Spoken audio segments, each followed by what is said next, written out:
I keni të gjitha argumentat pse kërkesa rrëzohet. Edi Rama ka vendosur të qëndrojë stoik në premtimet e tij.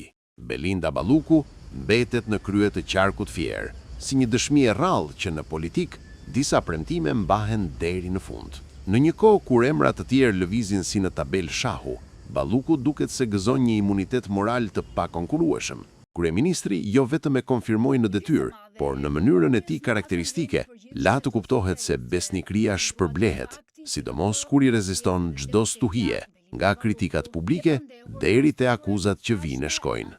Ndërkohë, në korridoret politike flitet për një mbrojtje që shkon përtej retorikës, një lloj ombrele që nuk lejon as rreshjet më të forta të prekin figurat kyçe, dhe në këtë klim, Balluku shfaqet si simboli i qëndrueshmërisë, ose të paktën i qëndrueshmërisë së mbështetjes. Në fund, mes lëvizjeve të shumta dhe riorganizimeve të bujshme, një gjë mbetet e qartë. Kur Edi Rama thot se do të mbrojë dikë deri në fund, ai duket se e ka seriozisht, pavarësisht se çfarë mendojnë qytetarët apo çfarë sjellin zhvillimet. E shumë pritura orë e hakmarrjes madhe ndaj njeriu që e çoi Partinë Demokratike për jufka në Dibër dhe asfaltoi krejt në Fier, me gjithë gazin e Zegjines.